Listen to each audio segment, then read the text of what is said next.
You're watching StarWarsEntertainment.tv.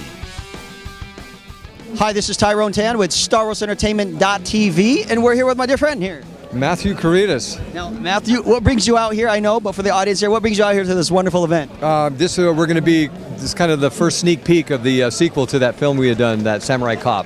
So today they're kind of showcasing some of the scenes from it, and what better place to do it at a martial arts convention? That Dragonfest, which is right here. What's it like to kind of see yourself back on the poster now and then seeing the craze of the fans? It's just, it's still overwhelming and fun. I mean, like I said, it started last June, and then to go almost a year now since when we filmed this, I just think everyone's going to have a blast watching the sequel.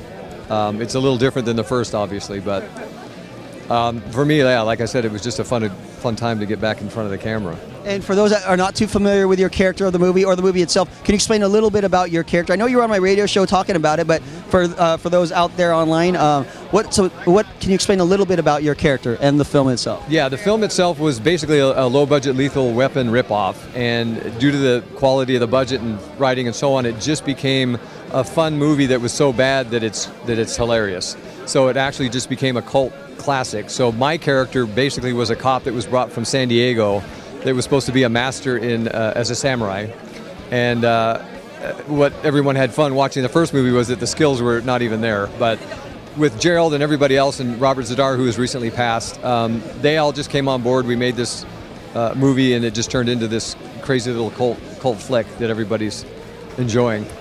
And what's it like to kind of see yourself again? What's the best interaction that you've had with the fans so far at this event at the Dragonfest? Most of the time it's the fun when I go to these screenings of the first movie, just to see they always sell out, and just everyone from start to finish, just the laughing. Because eventually, that wasn't what it was intended to do, but it was just fun to see everybody at least come for 96 minutes and just have a great time. So that's what I enjoy, if anything, just to entertain everybody, even though that wasn't the original intention.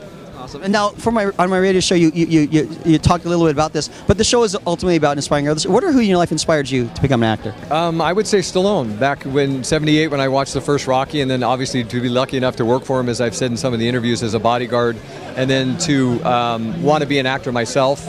Obviously not trying to follow in his footsteps, but just somebody to look up to. Obviously back then in the '80s, the fitness. So I've obviously kept that going for 30 years, and so that was kind of an inspiration to actually watch his movies and then end up working for him, and then now to be out here doing the same thing. First off, you're still fit. You're still going to shape as if you just finished the last one. So obviously you've been inspired. We want to inspire those. What inspirational messages can you give to someone out there that maybe wants to do what you do, become an actor, or just follow their dreams in general? I think that's the thing. You just kind of never give up. I know there's always roadblocks, especially in this industry. But I think if you just love doing it, and I didn't press so hard trying to get in, and then all of a sudden this just happened. 25 years later, they found me. They all thought that I had passed away, and here we are. So I think it's just holding on to that and being ready for that opportunity whenever it comes. Awesome. Well, obviously, so you got Samurai Cop 2. Any other projects, any websites or anything like that they could catch up you all on? No, I think just the Twitter at mkaredas.com, where most of the updates will be for all of the film and so on. All right, well, check it out, Samurai Cop 2. I wish you the best of luck. God bless you. It's so great seeing you. Again, this is Tyrone TANN with my friend Matthew KAREDAS. and you're watching StarWarsEntertainment.tv.